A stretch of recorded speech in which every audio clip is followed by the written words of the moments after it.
자, 이사야 58장 6절부터 12절 말씀으로 오늘 은혜를 나눠보기 원합니다. 빛과 치유가 오게 하라. 우리가 가장 원하는 것이 빛과 치유입니다. 예수를 믿으면서도 우리가 계속 직면하는 문제들이 많이 있는데 오늘 이 본문을 통하여 왜 예수를 믿는데도 우리의 문제는 없어지지 않을까? 왜 더 심해질까? 여러 가지 의문들이 많아요. 근데 우리가 이제 연단이라는 걸 빼놓으면은 신앙생활을 말할 수 없기 때문에 제일 큰 틀은 연단입니다. 그래서 예수를 믿는다 해서 모든 것이 다 한 번에 해결되는 건 아니고 연단이라는 건 예수를 믿기 전에 가지고 있는 악습들이 예수를 믿는 그 순간부터 이제 하나님 앞에 하나씩 교정받는 것입니다.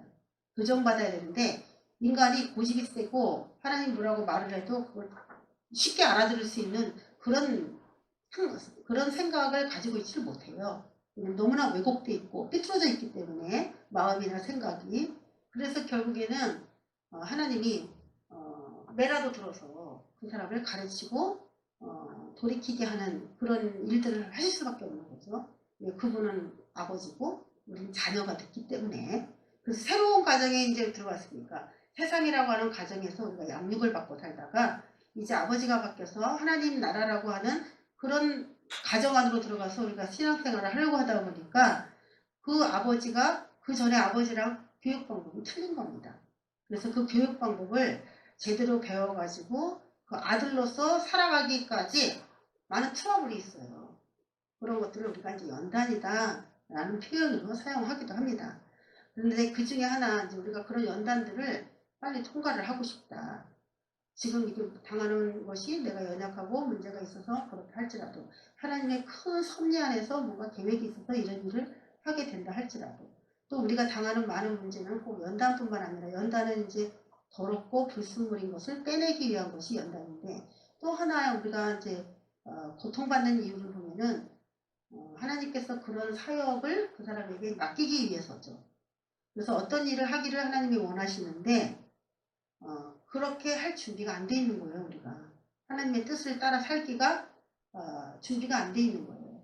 그러니까 그와 같은 흡사한 고통당하는 사람들의 삶 속에서 우리를 변화시켜서 동일한 고통을 당한 사람들을 봤을 때에 같이 안고 울 수 있는 그런 마음들이 주님 안에서 만들어지기를 원할 때 그들이 또 하나님 뜻 안에서 그런 어려움을 겪기도 합니다. 여러 가지 이제 이유들이 너무나 많이 있겠지만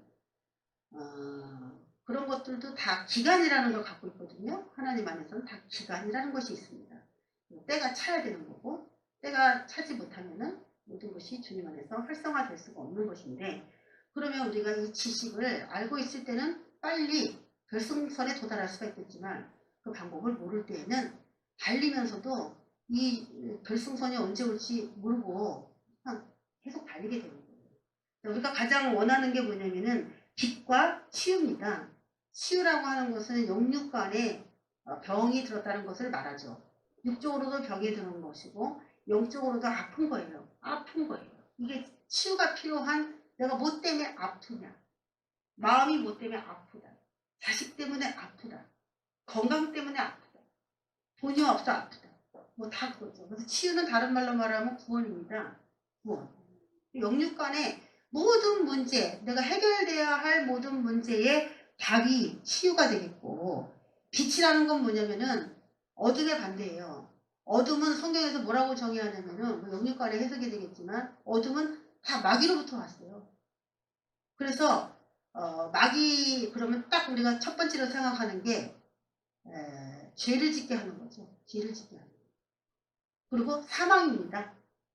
그래서 이 어둠이다 그러면 우리가 딱 두 가지를 생각해야 되는 게 사탄 마귀로부터 오는 것이기 때문에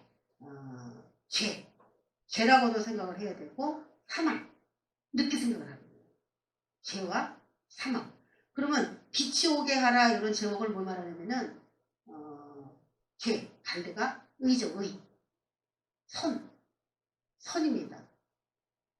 그리고 생명입니다. 그리고 하나님을 빛이라고 그랬어요. 사탄을 어둠이라고 했어요. 결국에 하나님이에요. 하나님 안에 있는 모든 것이 다 오려면 선한 거, 하나님 안에 있는 지혜, 하나님 안에 있는 생명력 이런 것들이 다 오는 것이 바로 빛입니다. 빛과 치유가 오게 된다. 하나님도 오시고 우리 삶의 모든 구원의 역사들도 일어나려면 어떻게 해야 하는가에 대한 답이 이사야에 나오는데, 자, 오늘 우리가 읽기 바로 절에 본문을 한번 본다면은 백성들이 의문을 제기합니다. 우리가 금식했는데 어찌하여 주께서 보지 아니하십니까? 라는 말에 대해서 오늘 이 응답이에요. 대답이에요. 우리가 오늘 읽은 6절부터 12절의 말씀이. 예수를 믿으면서도 금식하죠.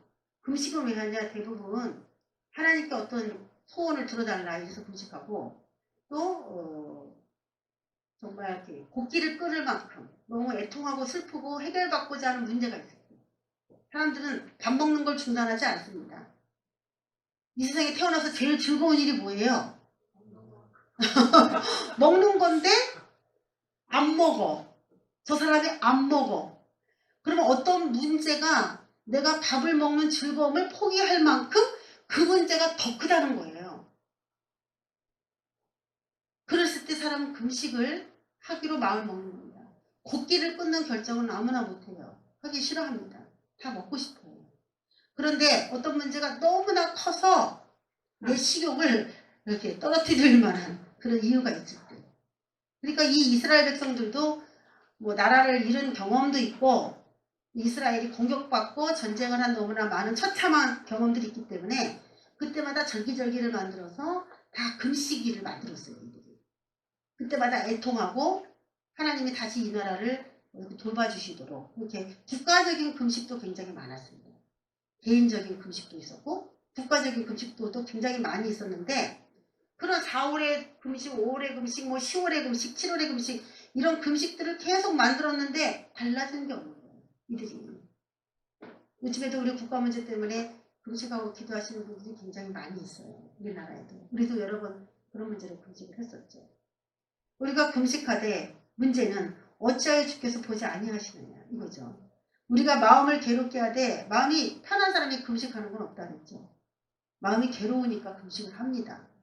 우리가 마음을 괴롭게 하되 어찌하여 주께서 알아주지 않습니까? 왜 문제 해결되지 않습니까? 이거예요. 결론은 금식했는데 왜 하나님은 가만히 있습니까? 이 말이에요. 왜 도와주지 않습니까? 그러면 다른 말로 말하면 우리가 그렇게 기도했는데 왜 들어주지 않습니까? 우리가 그렇게 하나님의 일을 했는데 왜 들어주지 않습니까? 내가 하나님께 물질을 그렇게 드렸는데 왜 나는 여전히 어렵습니까? 그런 것들에 대한 의문이기도 하죠. 절제. 하나님께 뭘 드리기 위해서 나는 끊임없이 절제를 하는데 왜 하나님은 도와주지 않습니까? 거기에 제가 아까 단서를 달았어요. 인간의 연단이라는 것도 있고, 그 사람에게 주신 사명이라는 것도 있고, 그 사람이 그 부분에 대해서 하나님 앞에 오케이 할 만큼 깨끗하지 못하기 때문에 연단적 차원으로 그 사람에게 고통이 올 수도 있습니다. 이것을 무슨 OX 퀴즈 문제로 딱 정의할 수는 없어요.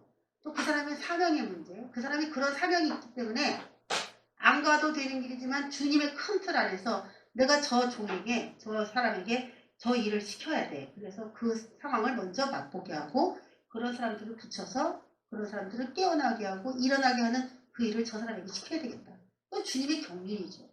여러 가지 입장이 있어서 뭐라고 해결시킬 수는 없습니다.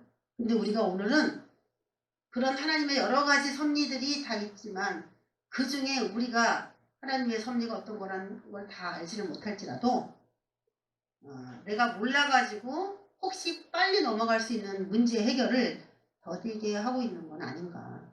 그리고 왜 하나님은 나한테 이런 환경 속에서 살아가도록 자꾸 이렇게 나를 이끌어가는가에 대한 의문은 해소될 수 있어요. 금식했는데 왜 도와주지 않습니까? 생명을 걸고 자기 건강을 깨부수면서까지 하나님께 뭔가 도움을 요청을 하는데 왜 안 도와주시느냐 이 문제입니다. 자, 우리가 오늘 6절부터 읽었습니다. 하나님이 이들의 금식에 대해서 입을 열어서 말씀하신 거예요. 뭐라고 말씀하시냐? 야, 내가 기뻐하는 금식이 있어 라고 말합니다. 내가 기뻐하는 금식이 있어. 이들이 한 건 뭐예요? 금식이었어요. 하나님은 대답하시기를 뭐라고 대답하시느냐? 내가 기뻐하는 금식이다. 금식이라고 다 똑같은 게 아니다. 금식이라고 다 똑같은 게 아니다. 그러면 너희들이 한 금식인데 하나님이 안 도와줬다. 그러면 하나님이 기뻐하는 금식이 있다면 다른 말로 말하면 하나님이 안 기뻐하는 금식도 있다는 얘기겠죠. 응? 근데 그들은 왜 금식했는데 안 도와줬어요? 하나님이 응답도 없고 소망의 어떤 그런 저기도 없고 왜 없었냐? 금식은 금식인데 앞에 그거 기뻐하는 이게 맞아떨어졌는지 그거를 알아보는 거예요. 하나님이 기뻐하는 내가 기뻐하는 금식은 어떤 금식인 줄 알아? 첫 번째 흉악의 결박을 풀어주는 그런 금식을 하거라 이런 말이에요. 너희가 흉악의 결박을 풀어주는 금식을 하거라. 어떻게 보면 안 먹는 거랑 상관있는 얘기가 여기 하나도 없어요. 안 먹는 거랑 상관있는 게 없어요. 지금 먹는 문제를 얘기하고 있거든요. 밥을 안 먹고 내가 금식했잖아요. 이 문제를 얘기하고 있는데 여기에서는 너 왜 많이 먹었어? 왜 먹으면서 그렇게 했어? 왜 음식 먹으면서 남겼어? 이렇게 하지도 않아 너. 그런 얘기가 아니에요. 금식하기 전에 너의 먹는 습관이 잘못됐기 때문에 네가 금식을 해도 내가 그것을 받을 수가 없어. 그런 뉘앙스가 전혀 없습니다. 먹는 얘기가 하나도 안 나와요. 여기서 우리는 뭘 깨달아야 되냐면 금식의 개념 자체가 하나님하고 우리하고 다르게 되어 있다. 흉악의 결박을 풀어주라. 이건 뭐예요? 네가 안 먹으면서 그렇게 하라는 겁니까? 뭐 그 얘기도 될 수가 있겠죠. 그런데 삶을 얘기해요. 우리의 삶. 삶 전체에서 행하는 금식이. 삶 전체에서 행하는. 밥만 안 먹는 그런 거 말고. 흉악의 결박을 풀어주며 흉악의 결박은 누가 흉악하게 묶여 있다는 겁니다. 악한 존재로부터 이게 악의 띠를 말하는데 띠로 이렇게 묶여 있다는 거예요. 자유함이 없어요. 그래서 이 흉악의 결박은 권위로 타인의 권리나 유익을 억압하고 있는 것을 말합니다. 어떤 사람이 나 대통령이야, 나 국회의원이야, 나 목사야, 나 사장이야 라고 하는 그런 권위로 그렇지 못한 타인의 마땅히 해도 되는 권리나 유익을 눌러버리는 거예요. 그래서 못하게. 지금 예를 들어 예배 드리지 마. 그런 거 있잖아요. 저항할 수가 없죠. 저항하면은 뭐 구상권을 청구하고 여러 가지 말이 많아요. 그러면 모든 대한민국에 그 법을 다 적용해서 20명, 50명 이상의 뭐 호텔이나 음식점 모든 그런 단체들이 다 같이 그냥 영업을 안 하는 걸로 아니면 소극적으로 하는 걸로 다 바꿔지면 상관이 없지만 교회만 그렇게 하라.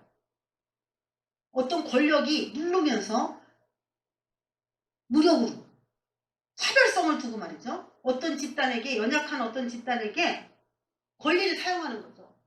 그렇게 됐을 때 이것은 악한 어떤 의도가 있다. 계산된 의도가 있다라고 우리가 보고 흉하게 결박을 우리에게 묶는 거죠. 우리가 묶이는 거예요. 그 말에 묶이는 거예요. 법에 묶이는 거예요. 그런데 교회 안에 있는 우리조차도 나보다 약한 어떤 사람에게 권리가 나보다 약한 사람에게 지위가 나보다 약한 사람에게 나보다 좀 지식이 떨어진 것 같은 사람들에게 묻는단 말이에요. 다른 사람하고 똑같이 하지 않고 그 사람이기 때문에 그 사람만 묶어요. 특별히. 그런 게 있다는 거예요. 저와 여러분은 그렇게 해서 당한 것만 생각하지 말고 이제는 내가 누군가를 불평등하게 똑같이 대우하지 않고 뭔가 내가 가지고 있는 권위로 묶은 건 없는가. 그거를 찾아내야 돼요. 신앙생활하는 사람들이 하나님이 기뻐하는 그런 금식의 원리를 삶 속에다가 늘 적용시켜야 돼요. 내가 어떤 100사람이 내 수하에 있는데 20사람이 내 수하에 있는데 똑같은 법을 그들에게 적용하는 거예요. 자기가 가진 권위로 타인의 권리나 유익을 억압하고 부당하게 가둬놓은 사람들을 말합니다. 부당하게. 이 부당이라는 게 이게 이 흉악의 결박은 부당한 대우를 말합니다. 그렇게 대우받을 만한 짓을 안 했는데 그런 부당한 대우를 받아놓고 나를 어떤 틀에 묶으려고 한다면 이런 죄가 없는데 감옥에 가둬버린 것도 마찬가지예요.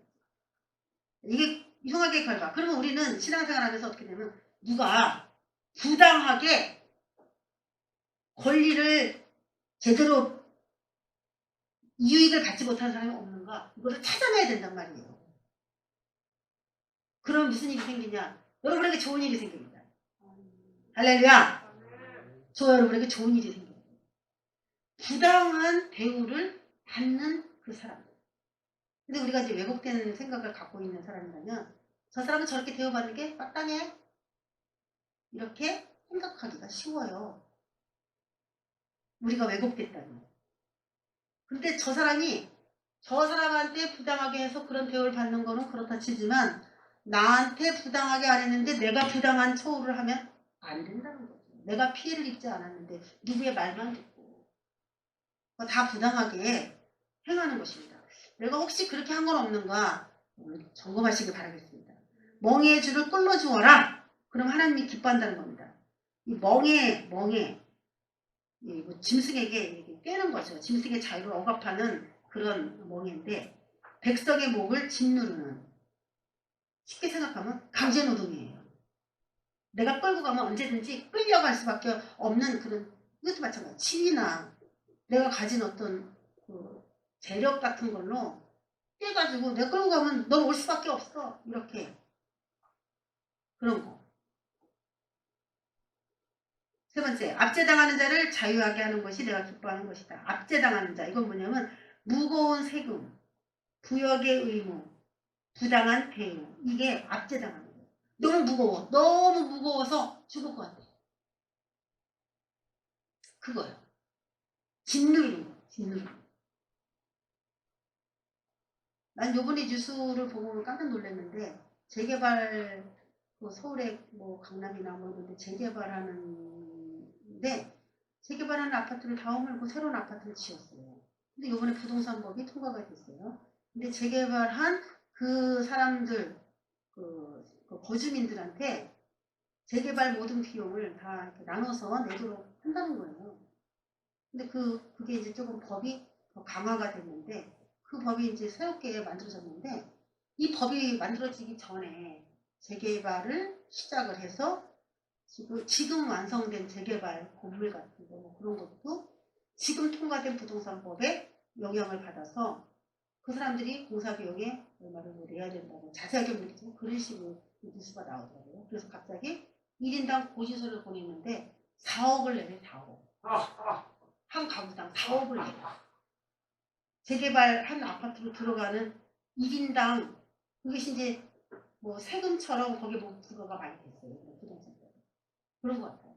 그래서 뭐 4억을 내라는 식으로 얘기를 하는데 자세히는 모르겠지만 우리가 생각할 때는 4억이라는 게 일반 그 사람들이 몰라, 우리 잘 사는 사람들도 있으니까 그렇게 쉽게 낼 수 있는 겁니까? 사람들이 갑자기 놀란 거예요. 고지서를 받고.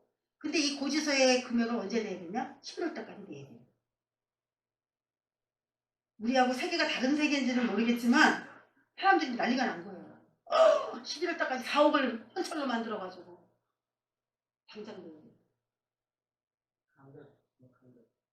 그렇게 한다면은 원래 부동산법이 어떻게 돼서 1인당 그런 금액들이 갑자기, 그들은 이제 어떤 생각한 금액이 있겠죠. 그들이 생각한 금액보다 얼마나 더 높아진 거에 대해서 모르겠지만 난 제 입장에서 생각했을 때 4억을도 해가지고 내 집인데 다 무너졌어. 재개발이 되느라고. 그래가지고 이제 거기 4억을 추가해서 새로운 집을 들어가면 뭐 집값도 오르고 여러 가지 혜택이 있겠지만 과연 이 4억이라는 돈이 정당한가라고 생각을 해본다면 너무 큰 금액이 아닌가 하는 생각을 한번 해보게 돼요.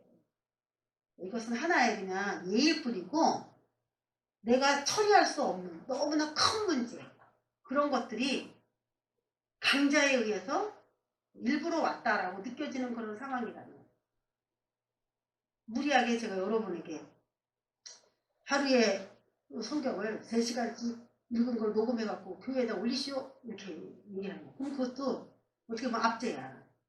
영적인 것이지만 수준에 달라서 수준에 따라 우리가 좀 룰을 정합시다 해갖고 뭐 30분 아니면 뭐 3장, 5장, 10장 아니면 한 권씩 우리한테 뭐 한 권씩 날마다 성경을 한 권씩 읽어라. 그러면 뭐 우리 같은 사람한테 그렇게 어려운 게 아니지만 초신자한테 한 권을 읽어봐. 하루에 창세기 출애굽기 한 권. 이런 식으로 읽어봐. 그럼 어렵잖아요. 근데 그것을 이제 제가 제 권위로 막 강력하게 하는 거죠. 그렇게 한다면 그것도 압제가 되고. 그럼 교회 안에서도 압제가 있을 수 있느냐? 있지요. 있어요. 모든 멍에를 꺾는 것이 아니겠느냐? 그러면서 금식과 전혀 상관없는 것 같은 말씀을 하셔요. 모든 멍에를 꺾어주어라. 고된 일을 쉽게 해주어라. 이 말이에요. 그런데 왜 금식 얘기할 때 밥 안 먹는 얘기랑 전혀 상관없는 이런 얘기가 나왔는지도 제가 이제 그걸 풀어드릴 텐데 상관이 있으니까 이렇게 얘기를 하시겠죠. 자, 한마디로 말하면 일한 만큼 능력만큼 지위, 귀천에 차별을 두지 말고 상관없이 억울하지 않게 정당하게 대해주어라. 이런 말이에요. 정당하게. 저 사람이 서로 상호간에 부당하게 한 거를 내가 괜히 객관적으로 듣고 부당하게 하지 말고 나한테 부당하게 했으면 내가 거기에 대해서 어떤 행동을 할 수가 있겠지만 나한테 부당하게 하지 않은 걸 듣기만 하고서 아, 저 사람 저런 사람이지 하고서 자기가 부당하게 막 행동하는 거지. 그러면 그것도 부당한 거야. 내가 어떤 피해를 당했기 때문에 내가 어떤 조치를 취하는 건 어쩔 수 없지만 그러니까 교회 안에서도 이 부당이 있을 수 있느냐? 있을 수 있지요. 저와 여러분 지금 점검하십시다. 내가 다른 사람에게 혹시 피해를 끼치면서 부당하게 대우해주고 있는 건 아닌가? 그걸 한번 생각해요. 내가 혹시 나조차고 저 사람에게 무참하게 피해를 입히고 있는 건 아닌가? 나는 좋지만 저 사람이 나에게 한 대우에 대해서 정당한 내 대우가 있는가? 그런 걸 잘 생각해보세요. 다른 사람 생각하지 마세요. 여러분 개인이 생각하세요. 각자가. 그래서 하나님이 원하는 걸 지금 제시를 했고 그러고 난 다음에 그들이 왜 날 도와주지 않아요? 금식했는데에 대해서 하나님이 너 점검해봐. 나 기뻐하는 금식 이런 거거든?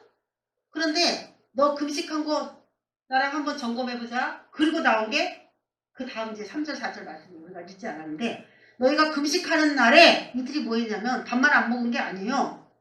오락을 구했어요. 오락. 또 온갖 일을 시켰어. 나 금식해서 나 힘 없으니까 네가 다 해야 돼. 그러면서 아까 우리가 전에 말했던 부당하게 사람들에게 막 한 거예요. 금식한다는 명분을 가지고 내가 금식하고 못 먹는데 너는 그렇게 밥 다 차려놓고 먹냐? 나 같으면 한 가지만 꺼내놓고 먹겠다. 뭐 이렇게 말하면서 부담을 주는 거. 응? 그것도 하나님 보시기에 다 옳은 게 아니라는 거죠. 금식한다는 명분으로 다른 사람들을 억압하는 것도 이것이 하나님 보시기에 금식하면서 생생내는구나 그랬어요. 그래서 신약에서도 금식하면서 금식 안 하는 것처럼 티 내지 않게 이렇게 머리 기름도 바르면서 뭐 기운 없는 척하고 막 그러지 말라 그랬잖아요. 친해지 말고 금식하라고 얘기했죠. 근데 이들은 친했다는 거죠. 그리고 하나님께 뭔가 도움을 요청하는 마음으로 금식을 하면서 하나님에 대한 마음이 없어요. 세상에 대한 마음이 있어요. 그래서 오락을 막 하는 거. 자기가 좋아하는 거. 오락을 구하며 뭐 좋아하는 게 성경을 읽는다든지 기도하는 것이 좋다면은 좋아하는 오락이라면은 그 사람은 말할 것도 없어. 네? 나의 오락은 그냥 성경 읽고 기도하는 게 나의 오락이다 그러면 금식을 하나 안 하나 그거 하겠지만은 모든 사람이 다 그렇지는 않지 않습니까? 그렇죠? 밥만 안 먹었다 뿐이지 처음부터 끝까지 먹방만 봤다. 3일 내내. 나는 안 먹었는데 딴 사람이 먹는 거를 줄기차게 보는 거죠. 그것도 참 그런 거죠. 안 먹는 거를 다른 방법으로 이렇게. 그러니까 마음이 하나님께로 이 문제를 해결해 달라는 그런 마음이 있다면은 그런 생각이 나오는 거예요. 그러니까 진실된 금식을 하거라 이 말이에요. 진실. 곡기를 끊고 금식할 마음 정도를 가졌다면은 하나님께 요번 기간은 그냥 올인해서 이 기도를 응답하시도록 그렇게 마음을 딱 드리라고 습관적으로 하지 마요. 오락을 구하며 온갖 일을 시키는도다. 압제했다고 그 얘기예요. 그래서 그게 금식하고 상관없는 얘기냐? 아니라는 거예요. 금식하면서 누군가를 막 압제하는 걸 보고서 야, 저게 기뻐하는 나의 금식일까? 이렇게 생각하셨다는 거죠. 보라, 너희가 금식하면서 금식이란 말이 엄청 나와. 금식을 해. 그러면서 뭐 했냐? 논쟁하며. 기운은 어디서 나서 논쟁할까? 금식을 장기적으로 해보니까 사실 말이 제일 힘든 일이라는 걸 알게 됐어요. 말이 제일 힘들어. 어떤 사람은 금식하는 면에 와갖고 말만 하세요. 내가 들을 테니까 그냥 말만 하세요. 그러는데 말하는 게 제일 힘든 거예요. 그렇죠? 근데 금식하면서 논쟁하며 다투며 악한 주먹으로 치는 거다. 이게 지금 뭘 말하는지 알겠죠, 여러분?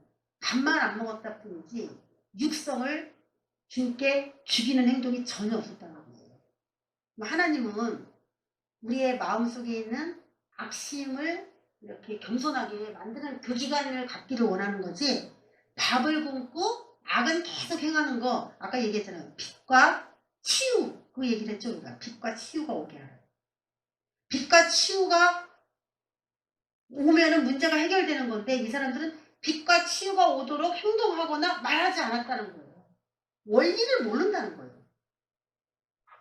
하나님이 어떻게 하면 응답하시고 어떻게 하면 대답하시는지 원리를 모르니까 도움을 받고자 원하면서도 빛이 올 수 있는 일을 다 어둠으로써 다 방해를 해버리는 거예요. 어둠. 빛이 못 옵니다. 그렇게 하면. 빛이 하나님이시라 했잖아요. 빛은 하나님이시거든요.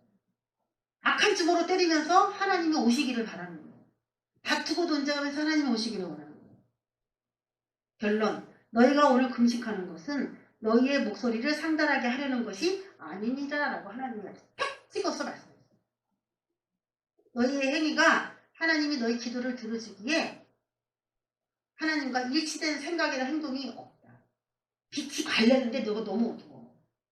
그래서 갈 수가 없어 이거죠. 그럼 하나님께서 원하는 것이 밥을 굶는 것이라기보다, 진짜 금식을 우리가 부정하면 안 됩니다. 사람이 금식하는 거 쉽지 않다랬어요. 자기 생명을 바치는 거예요. 금식이라는 거. 금식이라는 건 좋은 거예요. 그런데 금식만 가지고는 안 돼요. 금식과 함께 중요한 게 마음가짐입니다. 마음가짐 행동인데, 하나님께서 원하시는 마음가짐이 있다는 거예요. 이것이 어찌 내가 기뻐하는 금식이 되겠으며 이것이 어찌 사람이 자기의 마음을 괴롭게 하는 날이 되겠느냐라고 말합니다. 그럼 하나님이 원하는 건 뭐냐면, 하나님이 기뻐하는 금식이기도 원하고, 또 금식하면서 자기의 마음이 괴로워하면서 금식하는 걸 원하는 거예요. 금식하는 사람이 어떤 문제 때문에 막 속상해하고 괴로워하면서 그 문제가 해결되도록 간절히 원하는 그 마음의 괴로움, 그 마음의 괴로움을 보고 하나님께서 그 온전한 금식에 손을 내밀어주고 싶다라는 것이죠. 근데 이들은 마음의 괴로움이 없이 마음을 즐겁게 하면서 몸만, 밥을 안 먹어서 몸만 괴로운 거지. 이러면서 금식하는 사람이 있는지는 모르겠는데, 습관적으로 금식하는 사람들은 이럴 수 있어. 습관적으로 금식하는 사람. 우린 너무 마음이 괴롭고 이걸 해결받고 싶을 때 금식을 합니다.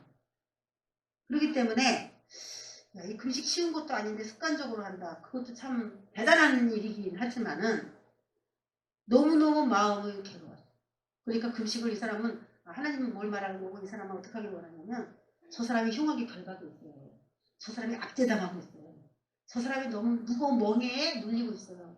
그러면 그 문제를 내 문제인 것처럼 끌어안고 금식하면 이걸 하나님이 가장 기뻐한다는 거예요.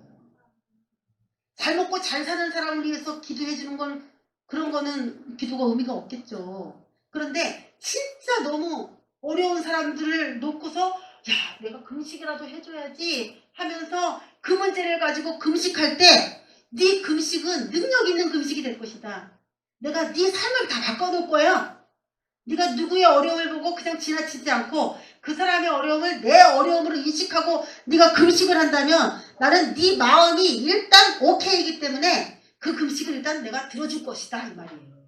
금식하는 동기에 대해서 아까 6절에서 말한 거예요. 내가 기뻐하는 금식은, 금식하고 전혀 상관없는 이야기가 나온 것 같지만 금식하게 된 동기는 그런 거에 의해서 금식이 시작됐기 때문에 그건 내가 들어준다.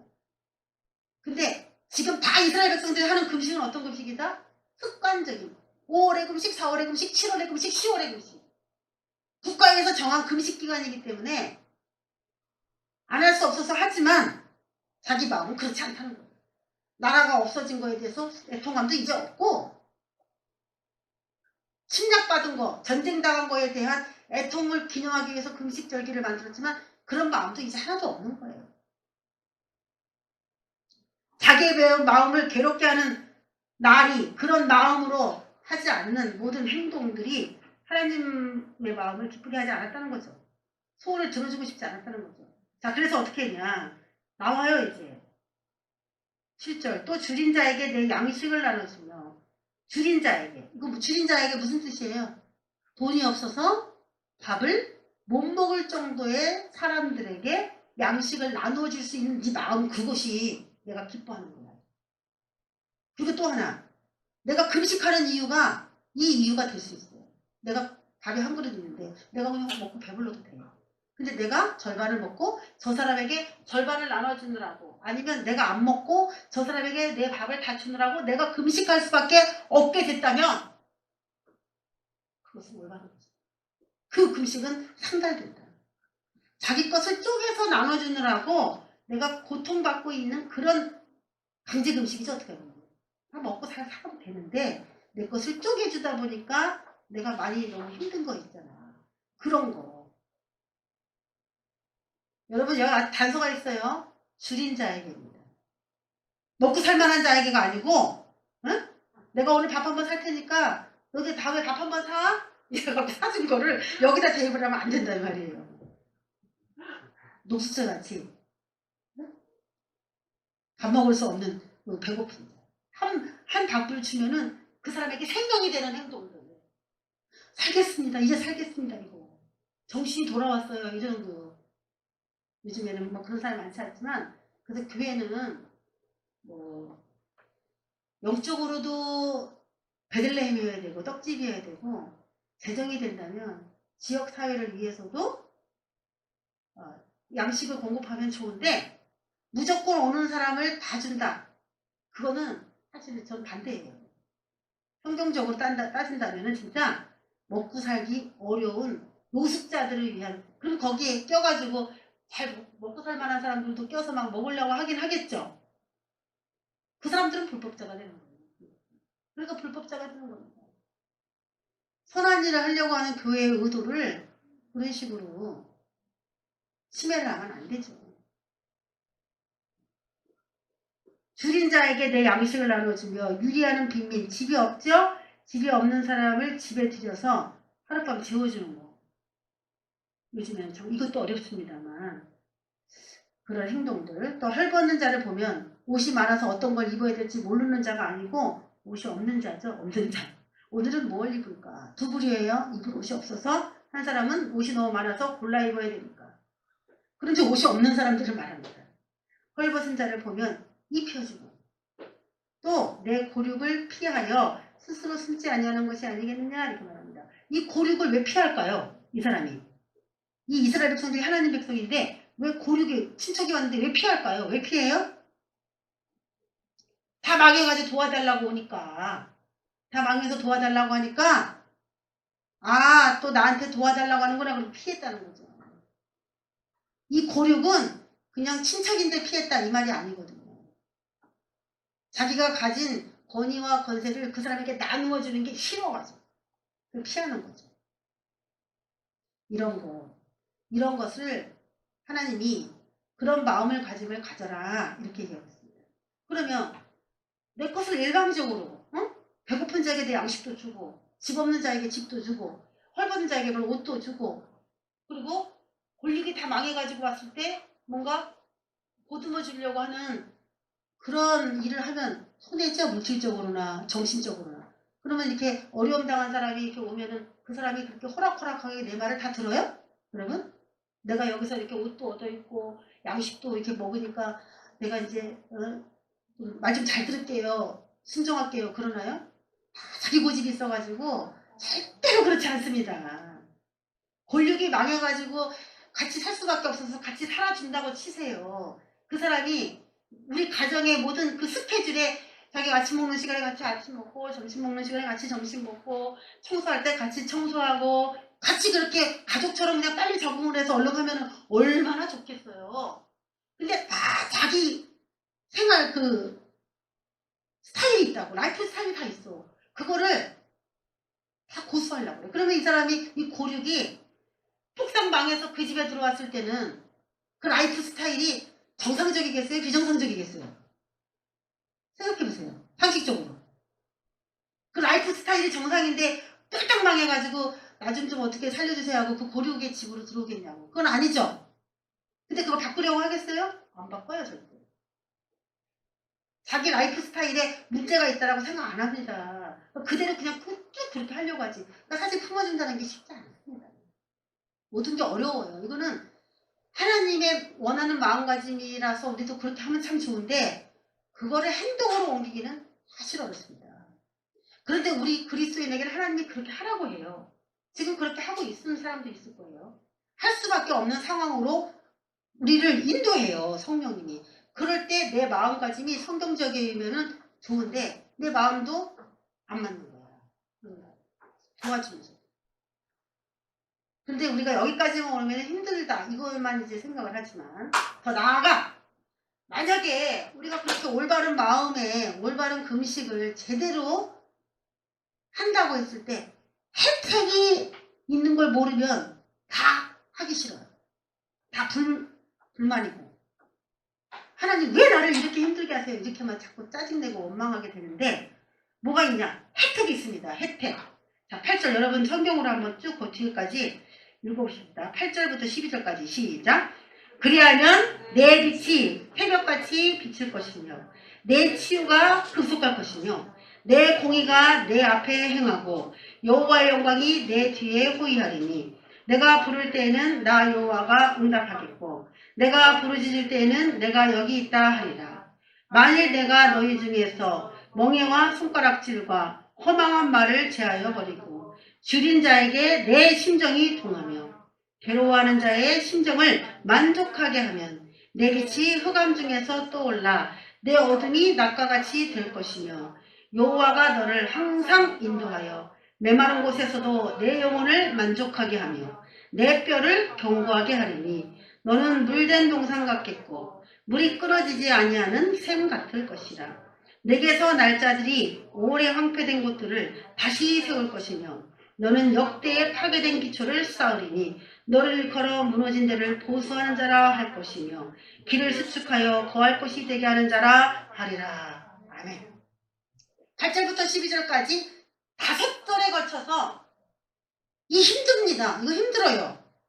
그런데 여러분들 이거 비전으로 가지시기 바랍니다. 아, 나도 이렇게 사람들을 막 나눠주고 도와주고 집도 주고 그럴 수 있을 만큼 됐으면 좋겠다.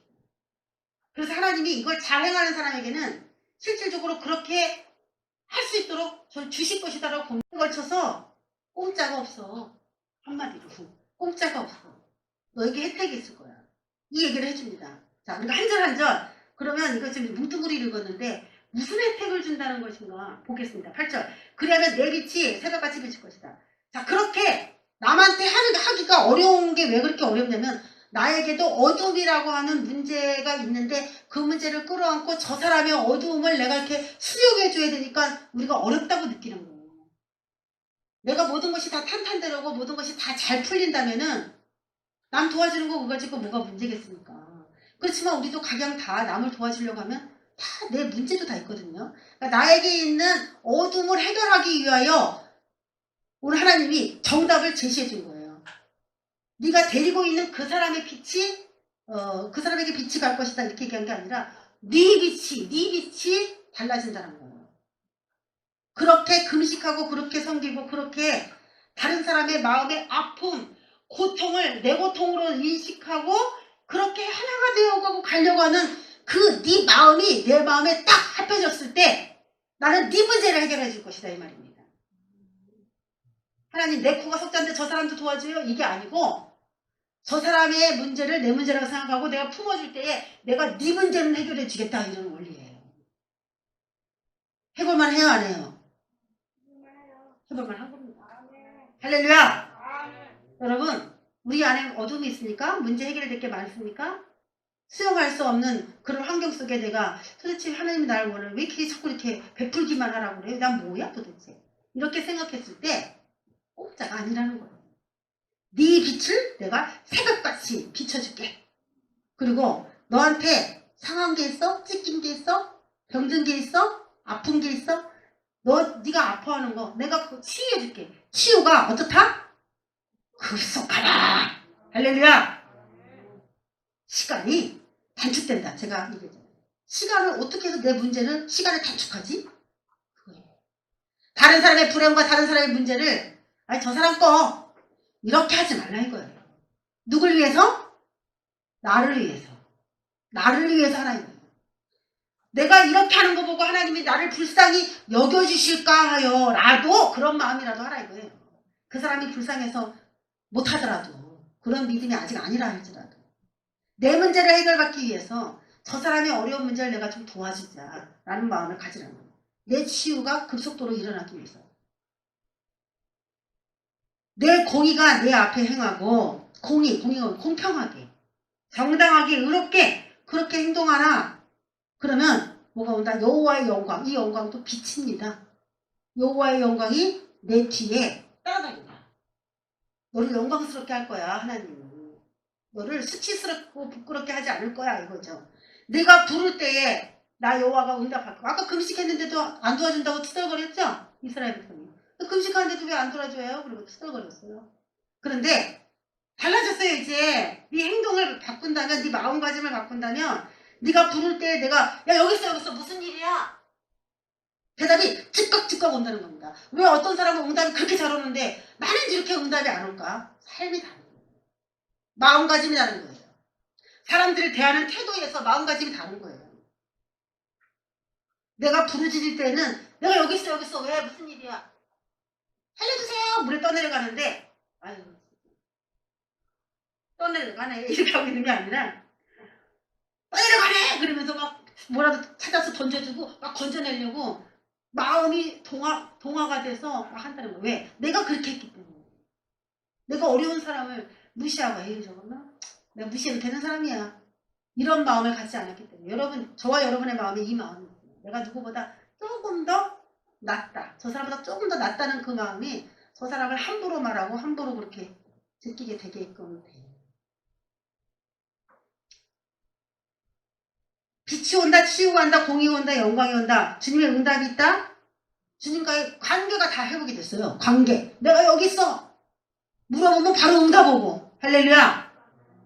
지혜, 선, 치유, 공의, 하나님과의 관계, 하나님과의 소통에 대대적인 변화가 옵니다. 많이 나눠주시고 꾸어주시고 불쌍히 여겨주시고 중보기도 해주시고 그렇게 해주시기로 주의 이름을 축복합니다. 내 고통인 것처럼 그 고통을 같이 짊어질 수 있으면 좋은데 내가 볼 때는 이게 영성이야. 그 사람이 그게 영성이에요. 하고 싶어도 썩 되는 건 아니에요. 아까운데? 내 거 나눠주는 거 싫은데? 마이너스 되는 것 같은데? 계산이 자꾸 되는데? 머릿속에서? 계산. 우린 다 그렇죠. 다 그래요. 저도 그래요. 계산이 다 돼요. 그런데도 불구하고 우리는 말씀이 내 계산보다 우선되어지는 마음가짐이 필요하다는 것입니다. 자, 올바른 금식할 때 주의사항이 있습니다. 만일 내가 너희 중에서 멍에와 손가락질과 허망한 말을 제하여버리고 이렇게 행동하면 좋겠다 이렇게 말합니다. 하다 보니까요. 이렇게 선을 행하려고 하다 보니까 그 선이 그 사람에게 제대로 어필이 되느냐? 안 돼요. 너는 나에게 무조건 도와주는 사람? 이렇게 생각하면서 마치 그것이 너무 당연한 것처럼 인식하고 그렇게 하다 보면은 더 이상 해주고 싶지 않은 생각이 들 때가 있어요. 인간이기 때문에. 그럼 뭐가 나오냐? 허망한 말이 나오죠. 에이 해줘봤자 소용없어. 라든지 저 사람은 내가 도와줬는데 저거밖에 못해? 손가락질이 나간다든지 내가 도와주니까 저 사람을 내 맘대로 해야지 멍에를 메고 끌고 갈 수 있는 그런 생각이 나온다는 거예요. 여러분 동의가 되십니까? 도와주는데 내 마음이 다 전달이 돼가지고 그 사람도 이심전심이다 해가지고 서로 이렇게 왔다 갔다 하면 좋은데 어려운 가운데도 이렇게 하는구나 하고 더 마음이 통하면 좋은데 마치 그것을 당연하다. 그리고 교회에서 밥 먹는 거 고맙습니까? 옛날에 우리 교회에서 밥 많이 먹었잖아요. 지금은 안 먹지만 교회에서 밥 먹는 거 너무 당연해요? 전도사님들이 여러분을 위해서 수고해서 밥을 하는 게 당연합니까? 당연해요? 안 해요? 당연한 거 아니죠. 근데 고맙다고 얘기 한 번도 안 하신 분들도 있죠. 여기 있어요, 없어요? 손 들어봐요. 고맙다고 얘기 한 번도 안 하시는 분들. 양심껏 손 들어.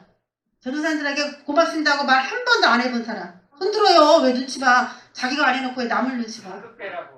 이렇게 많은 거야. 상급이 되든 안 되든 그건 그 사람이 개인적으로 생각할 거지 당신이 생각할 게 아니에요. 어? 다 그런 거예요. 교회에서 밥을 주는 거 당연한 거다 생각한 거예요. 그러면 매일 헌신하는 사람은 어떻게 생각하느냐? 내가 종으로 생각하나? 나를 종으로 생각하나? 그렇게 생각하면 안 되는데 인간이기 때문에 거기다가 또 물도 떠다 주세요. 뭐 해주세요. 뭐 이렇게까지 얘기하면요. 반찬도 싸달라는 사람도 있고 별의별 사람이 다 많아. 이거 맛있네. 이거를 좀 가져가면 안 될까요? 이런 사람도 있고 고맙다는 생각보다는 그것을 마치 너무 내가 당연하게 생각하다 보니까 오늘의 반찬이 이래? 뭐 이런 생각도 들기도 하고 이제 그러겠지.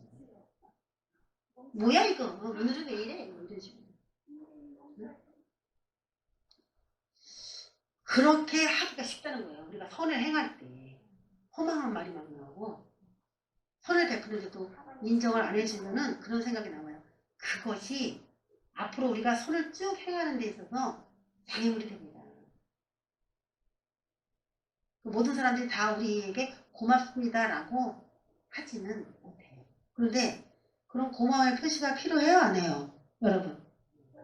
하나님한테만 고맙습니다. 하나님 이런 전도사님들 보내줘서 고맙습니다. 그렇게 할 게 아니고 실제로 누군가가 손을 통해서 이렇게 역사를 하니까 그 손에 대한 감사를 할 수 있어요. 우리가 감사에 인색하면 절대 안 됩니다.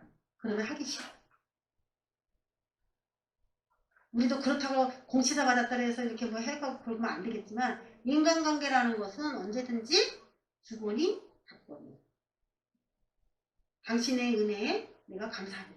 그런 것들이 잘 표현이 돼요. 그래야 관계가 오래 유지돼요. 인간관계가 잘 유지돼요. 문자를 보냈는데 답장도 안 하는 사람한테 문자 몇 번이나 할 수 있을까요? 한 번. 할렐루야. 우리 찔리시는 사람 답장 잘하시기 바랍니다. 응? 목사가 문자를 보내도 씹어. 어떡해. 야, 나 대단한 사람이라고 생각해.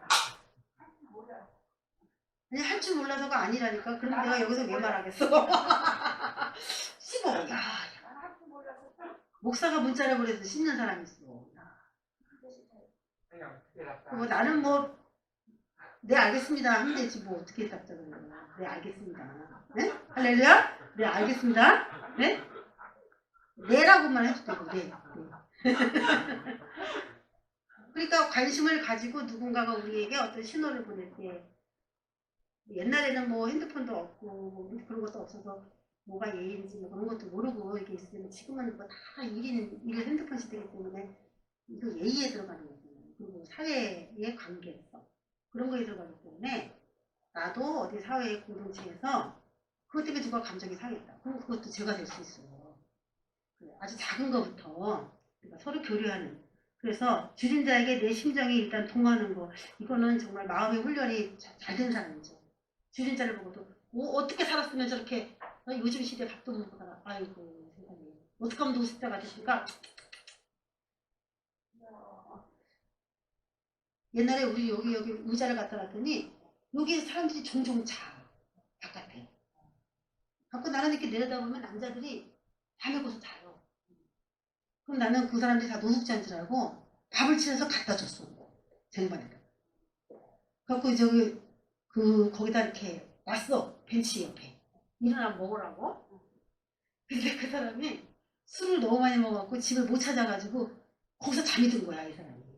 자기를 내가 노숙자로 취급하고 밥상 갖다 준 것 때문에 무슨 일이 있었는지 알아요? 밤에 술 절제하겠다고 편지 쓰러 갔어요. 나 노숙자 아니라고. 자기를 노숙자로 취급한 거에 대해서 쇼크를 먹었어, 이 사람이. 너무 술이 취했는데 자기는 저기가 아니라는 거야. 노숙자가 아니라는 거야. 밥도 안 먹고 그냥 갔어. 그래서 쇼크 먹었을까요? 안 먹었을까요? 내가 길거리에서 아무 데나 자니까 날 노숙자로 생각하는구나. 그래서 나는 이렇게 내려다보고 사람들이 자면은, 야, 오죽 잘 데가 없으면 저기 잘까? 아침에는 밥 먹고 가야지. 쟁반에다 밥을 채워 갖다 주는데, 그것 때문에 그 사람의 삶의 변화가 일어났습니다.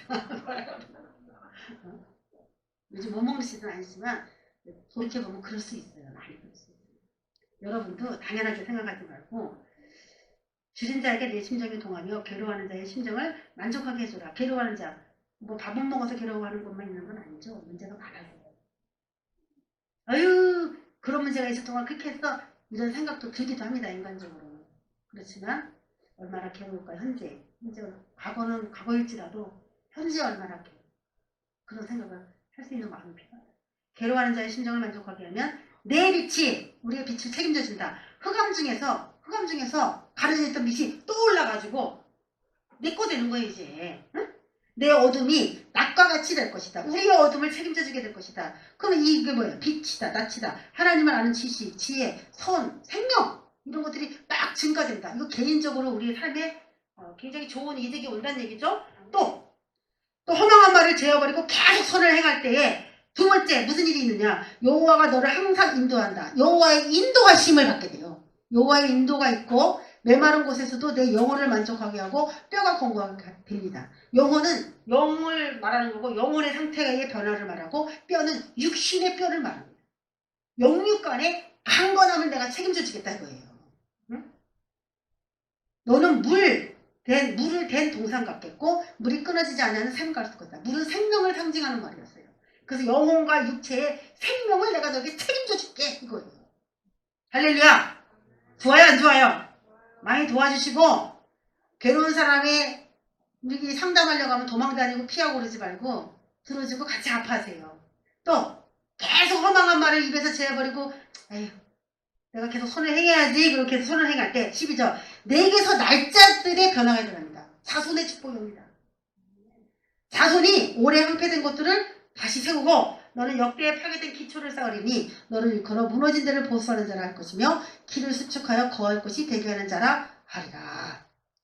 나만 다른 사람들을 도와주고 그리고 내 생이 끝나는 것이 아니라 자자손손 네 자손들에게 내가 모든 걸 풍족하게 해서 그들도 너처럼 많은 사람들을 상담하고 돕고 괴로움을 해결해주고 주인 자에게 양식을 주고 집을 주고 옷을 주고 멍에를 끌어줄 수 있는 그런 지도자로 세워준다는 겁니다.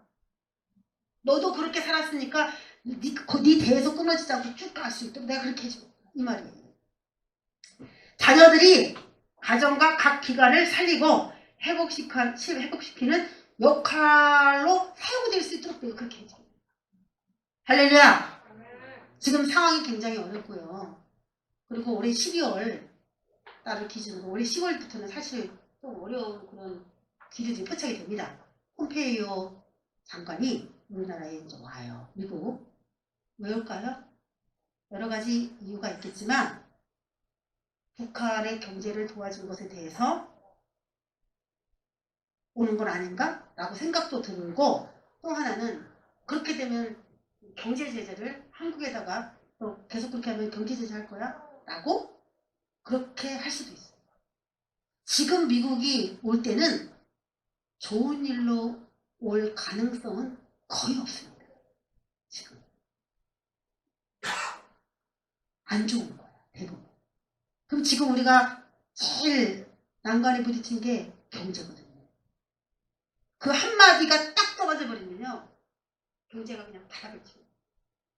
어떤 일로 오는지 모르겠지만 지금 뭐 트럼프가 내 맘에 쏙 드는 나라가 없다. 한국이 동맹을 계속 유지하려면 한국이 우리한테 동맹국으로서 잘해야 된다. 이렇게까지 큰소리 뻥뻥 치거든요. 우리가 좋아가지고 트럼프가 동맹해주는 게 아니라는 얘기예요. 미국에 우리나라가 그렇게 이로운 나라가 아니라는 얘기입니다. 우리랑 동맹하려면 한국, 우리가 잘해야 돼. 어? 우리나라에 이로운 나라는 거의 없어. 이렇게 얘기했단 말이에요. 자, 그런 어려운 시대 가운데도 하나님이 우리에게 활주를 열어주시고 우리를 든든하게 가게 할 수 있는 원리나 방법을 우리가 생각해 본다면 내가 그렇게 어려운 그 경제 타격 속에서도 이런 마음을 가지고 나보다 더 어려운 사람들을 불쌍히 여길 수 있는 마음을 내가 지금 가져주느냐 갖지 못하느냐의 그 차이야.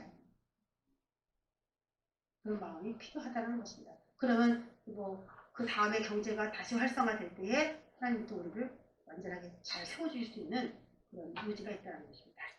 자, 오늘 이 말씀을 붙들고 우리 다 같이 통성으로 하나님 아버지, 제가 그렇게 할 수 있도록 내 마음이 가난하고 줄이고 괴로워하고 힘든 사람들이 별 볼 일 없다고 생각하는 그런 사람들도 있고 버려진 자들도 많이 있는데 그 사람에게 똑같이 대하지 말고 다른 마음을 가질 수 있게 해달라고 기도합니다. 주 한번 외치고 기도합니다.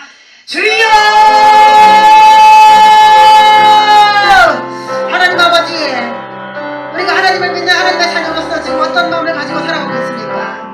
10사람이 말하는 그 10사람의 말을 다 듣고 우리도 11사람이 되어 똑같이 버려지고 소외되고 외롭고 고통스럽고 한심하다고 말하는 그 사람에게 우리까지 누르고 압박하고 억압하고 그들의 이익을 박탈하고 내버려두는 그런 사람은 혹시 아닌가를 돌아봅니다. 사회의 약자들이 내가 될 수도 있습니다. 앞으로는 미래에 내가 그 약자가 될 수도 있습니다. 우리의 경제가 알 수 없는 길로 빠져들고 있고 우리 경제뿐만 아니라 전 세계 경제가 그렇게 쏠려있는 가운데 있습니다. 많은 사람이 대출을 받고 자산을 선택할 수도 있고 경제가 무너진 걸로 인하여 마음 안에서 엄청난 혼란들을 겪을 수도 있는 이 시국 안에 우리가 살아가고 있습니다. 교회는 깨어나야 합니다. 교회가 알아야 됩니다. 하나님의 마음이 지금 어떤 마음인지. 나 먼저 솔선수범하여 그렇게 하지 못한 사람을 정죄하지 않게 하시고 내가 그렇게 할 수 있는 것을 돌아보게 하시고 나밖에 모르는 이기주의를 버리게 하시고 나 때문에 누군가가 유익을 얻게 된다면 하나님이 나를 불쌍히 여기시지 않겠나. 하나님의 마음이 어떤 마음인지 오늘 그 마음을 가슴에 담아 돌아가는 우리가 되기 원합니다. 오늘도 이론을 가지고 돌아가는 자가 하나도 없게 하시고 마음의 변화를 가지고 돌아갈 수 있도록 그러는 이 시간이 되기를 원합니다. 마음이 바뀌어지길 원합니다. 마음의 변화가 일어나길 원합니다. 내가 어려움을 당한 것처럼 다른 사람이 어려움을 당할 때 그것이 내 고통처럼 느껴질 수 있는 회개합니다. 그렇지 않았습니다. 회개합니다. 우리가 입술에 허망한 말 손가락질을 지나려 버리고 끝까지 도울 수 있는 그런 우리가 될 수 있도록 도와주십시다. 남들이 손가락질하면 더 불쌍하게 여기고 남들이 버리면 데리고 올 수 있는 마음도 주시고 내 것을 하나라도 나눠줄 수 있다는 것에 감사하고 한국교회가 앞으로 오는 모든 시련 가운데 빛의 역할을 감당할 수 있도록 간절히 원합니다. 감사를 드리고 예수 그리스도의 이름으로 기도합니다. 다 같이 찬양하겠습니다. 주님은 영광의 왕이라고 불러요. 주님은 영광의 왕.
이제는 하나님의 그 높은 지위를 버리시고 이 땅에 지극히 낮은 인간의 형상으로 이 땅에 오셔서 우리를 동정하시고 우리와 함께 괴로워하신 예수 그리스도 그 크신 은혜와 그 아들을 우리에게 주시기까지 마음을 괴로워하시면서도 자신 아들을 죽이신 하나님의 그 크신 사랑하심과 오늘도 우리를 예수님이 가신 길을 함께 걷기를 원하여 우리 안에서 역사하시고 일하시는 성령님의 감화감동 교통 역사하시니 오늘도 예수님이 자신의 지위를 포기하고 살아셨듯이 자신을 포기하고 낮은 자의 자리까지 가야 되겠다고 마음을 먹고 다짐하는 빌라델피아 성도들의 마음에 그들의 삶에 그들의 재정 위에 그들의 삶 위에 이제로부터 영원토록 함께 하시기를 축원하옵나이다.